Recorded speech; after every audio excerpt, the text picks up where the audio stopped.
क्या आपने कभी ऐसा पेशेंट देखा है जो आहें भरता हो, सिसकियाँ लेता हो और रोने वाला हो?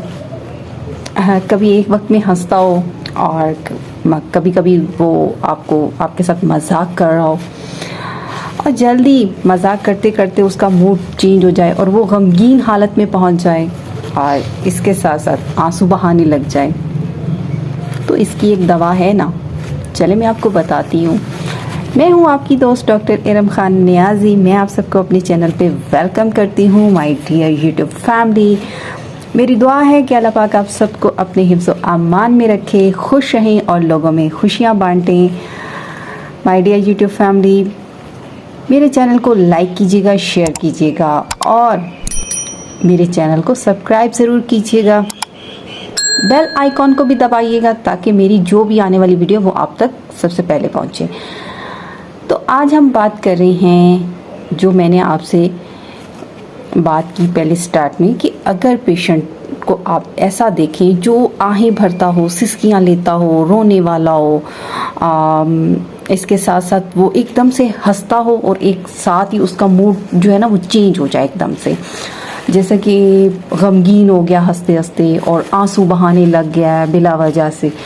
तो इसके साथ साथ उसको इश्क में अगर नाकामी हो गई हो, उसके बुरे असरात हों, तो उसके लिए एक मेडिसन है हमारे होमियो में। अरे मैं बताती हूँ ना आपको, वो है एग्नीशिया। एग्नीशिया मेडिसन, इसकी जो मेंटली सिम्टम्स हैं उन पे ये बहुत अच्छा काम करती है और इसके रिज़ल्ट बहुत अच्छे हैं। देखिए, एग्नीशिया के जो पेशेंट होते हैं ना, वो अजीब मिजाज का होता है, उसको गम होता है, फिक्र होता है, परेशानी के बदअसरात जो होते हैं ना, उसकी ये बेहतरीन दवा जो है ना मानी जाती है। पेशेंट का जो मिजाज है ना, वो कभी तोरा और कभी माशा, यानी कि पल पल वो बदलता रहता है पेशेंट का मिजाज। पेशेंट जो है ना सोचों में खोया रहता है।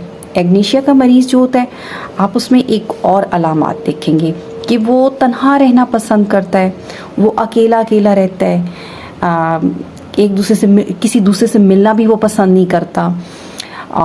जैसा कि मैंने आपसे पहले कहा कि नाकामी इश्क में, अगर किसी को बहुत ज़्यादा इश्क में गहरी चोट लगी हो तो आप उसको एग्नीशिया की डोज लाजमी दें।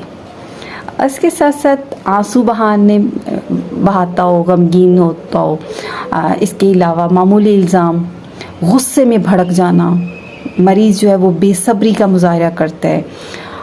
और उसके साथ साथ आप ये देखेंगे कि जो एग्नीशिया का पेशेंट होगा ना, उसकी एक मेंटली सिम्टम्स ये भी होगी कि वो अपने फैसले पर कायम नहीं रहता, उसका फैसला बदल जाता है। और उसके साथ साथ मरीज़ जो है ना हर चीज़ से लापरवाह हो जाता है। मरीज़ बहुत ज़्यादा ज़िद्दी होता है, किसी की बात नहीं मानता। मरीज़ की ये जो मेंटली जो कंडीशन होती है, इसमें पेशेंट जो होता है उसको ऐसा फील होता है कि उसके पेट से कोई गोला जो है ना वो उठ के हलक में फंस गया। सुबह के वक्त जो होता है मेंटली काम करने से यानी कि दिमागी तौर पे जो कोई काम करने से उससे ये होता है कि उसकी परेशानी में इजाफा हो जाता है, वो बेहुदा किस्म की हरकत करता है। ये थी एग्नीशिया की दिमागी अलामात जो मैंने आपसे शेयर की। आई होप कि आपको अच्छा लगा होगा। अगर आपको अच्छा लगे तो मेरे चैनल को लाइक भी कीजिएगा, शेयर भी कीजिएगा, सब्सक्राइब भी कीजिएगा और बेल आइकन को दबाइएगा भी। शुक्रिया।